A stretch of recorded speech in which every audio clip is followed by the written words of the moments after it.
उत्तर प्रदेश में अलग-अलग जिलों में संविदा शिक्षक भर्ती निकलती हैं, जिसमें शिक्षकों की ज़रूरत पड़ती है, जो शॉर्ट टर्म्स के लिए होते हैं। कभी-कभी उनकी ज़रूरत पड़ती है, 2, 4, 6 साल तक भी वो रख लेते हैं। कभी-कभी वो महीने, 2 महीने के लिए भी नौकरी होती हैं। वो नौकरियाँ तब निकलती हैं, जब मान लेते हैं कि कोई अध्यापक है, जो लंबी छुट्टी पर चला गया, अपनी मेडिकल लीव ले ली उसने, या महिलाओं ने और जो है प्रेगनेंसी टाइम पे लीव ले ली, तो उनको अलग-अलग शिक्षकों की ज़रूरत पड़ेगी।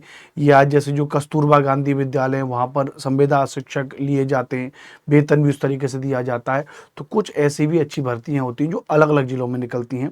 आज हम जिसके बारे में बात करें, ये जिला परियोजना कार्यालय बस्ती जिले की अगर आप देखेंगे तो यहाँ पर उसका ओटीपी भी दिया हुआ है, माफ़ करिएगा, ये उसका पिन कोड भी दिया हुआ है। तो बस्ती जिले में वैकेंसी है ये, और ये है कस्तूरबा गांधी आवासीय बालिका विद्यालय। ये थोड़ा समझना होगा, बालक वर्ग में नहीं, बालिका विद्यालय में है, याद रखना।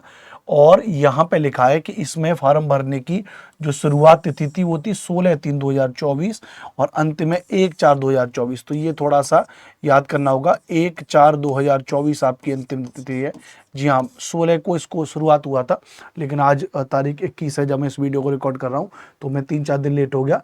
बट कोई दिक्कत नहीं, अभी भी अगर आप इच्छुक हैं ऐसे फॉर्म को करने के लिए, तो अभी 8 से 10 दिन बचे हैं। आप क्या करेंगे, उन्होंने पता दे दिया वहाँ पे कि जिला कार्यालय बेसिक शिक्षा अधिकारी, नॉर्मल स्कूल बिल्डिंग, गांधीनगर, बस्ती 27/2002। गांधीनगर गुजरात वाला नहीं, नाम है उसका।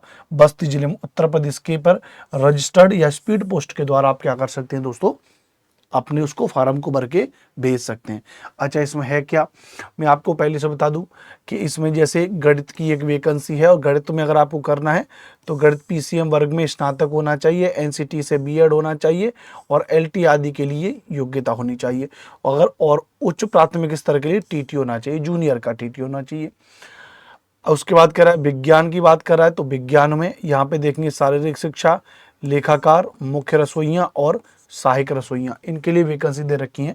टोटल इसमें वैकेंसी कितनी हो जाएंगी, तो टोटल इसमें वैकेंसी दे रखी है, 10 वैकेंसीज दे रखी हैं, जिसमें यहाँ पे गणित के लिए 1 पद की आवश्यकता है, विज्ञान के लिए 3 पद की आवश्यकता है, शारीरिक शिक्षा के लिए 1 पद की आवश्यकता है, लेखाकार के लिए 2 पद की आवश्यकता है, मुख्य रसोइया में 1 पद की आवश्यकता है, सहायक रसोइया में 2 पद की आवश्यकता है। जिनकी सहायक रसोइया की सैलरी 5,175 है, मुख्य रसोइया की सैलरी 6,900 रुपये है। वहीं बात करेंगे लेखाकार की सैलरी 11,000 रुपये है। वहीं शारीरिक शिक्षा के टीचर की सैलरी 9800 रुपये, फिर 22,000 रुपये विज्ञान वाले की, और 22,000 रुपये गणित के टीचर की सैलरी है। ये यहाँ पे वैकेंसीज निकली हुई हैं।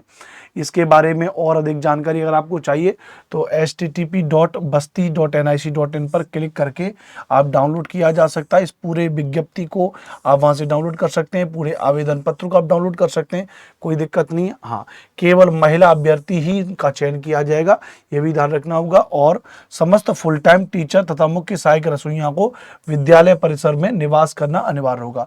तो कभी कभी लगता है ना कि भाई यार 22,000 रुपये या 11,000 रुपये तो सैलरी कम है, तो वहाँ पर आपको रुकने का भी बंदोबस्त किया जाएगा, आपके खाने पीने का भी बंदोबस्त किया जाएगा, तो उसमें कुछ भी मतलब वो भी आपके लिए एक अच्छा खासा है ना ये है। अच्छा, इसमें क्या है, इसमें ये उन्होंने कुछ टर्म्स एंड कंडीशन दे रखी हैं, जैसे कि जो न्यूनतम आयु है वो 25 वर्ष होनी चाहिए, और अधिकतम आयु जो है 45 वर्ष से ज़्यादा आयु नहीं होनी चाहिए। बाकी आपके जितने भी डॉक्यूमेंट हैं उन सब डॉक्यूमेंट को लेकर के आप कस्तूरबा गांधी आवासीय बालिका विद्यालय में आवेदित पद कौन से के लिए कर रहे हैं, विषय कौन से के लिए कर रहे हैं, अभ्यर्थी का नाम, जन्मतिथि हाई स्कूल के अनुसार, पिता का नाम, जाति क्या है आपकी, पत्राचार का पता मतलब कहाँ पर रहते हैं, पिन कोड क्या है, स्थायी पता अगर एक ही है तो एक ही भर देंगे, पिन कोड क्या है, दिव्यांगता है, मेल आईडी क्या है, विवाहित हैं अविवाहित हैं, हाई स्कूल कौन से विश्वविद्यालय से किया है, क्या अनुक्रमांक है, वर्ष क्या है, विषय क्या थे, पूर्णांक क्या थे, प्राप्तांक क्या थे, प्रतिशत क्या थे, ऐसे आपको लिखना होगा।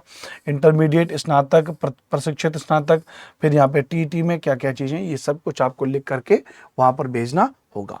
तो ये सारी सारी जानकारी है। अच्छा, आप चाहें तो इस वाली वेबसाइट पर जाकर के भी आप इस पूरी विज्ञप्ति को डाउनलोड कर सकते हैं, या फिर इस पूरी विज्ञप्ति को मैं आपको अपने टेलीग्राम चैनल पर शेयर कर दूंगा।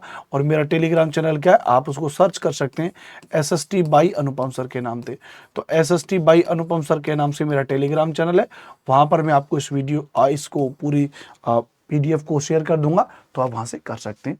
कुछ चीज़ें मतलब जो लोग इच्छुक हैं कि नहीं हमको भाई सरकारी टीचर बनना ही बनना है या प्राइवेट टीचर से अच्छा है कि हम संविदा पर भी काम करें, क्योंकि कभी कभी संविदा कर्मचारियों को भी परमानेंट कर दिया जाता है, सरकार की अलग अलग योजनाएं आती हैं। और फिर मुझे लगता है कि अगर जब हमें नौकरी करनी है तो मौके की तलाश में रहना चाहिए, हमको जैसा भी मौका मिल रहा है उसके अनुसार हमें अपने आप को ढाल लेना होगा, ये तो मेरी राय है। अच्छा, संविदा शिक्षक में आप लग जाएंगे तो कुछ आपका पैसा भी आपको मिलेगा, आपकी आर्थिक स्थिति भी ठीक होगी, साथ ही साथ आप अपनी पढ़ाई भी कर सकते हैं। टीटी एग्जाम, टीजीटी, पीएचडी जो गवर्नमेंट की वैकेंसी निकलती है उसके लिए भी आप तैयारी कर सकते हैं। जानकारी अच्छी लगी होगी तो चैनल को प्लीज सब्सक्राइब करिएगा, लाइक करिएगा और अपने दोस्तों को शेयर जरूर करिएगा। Thank you very much. जय हिंद, जय भारत।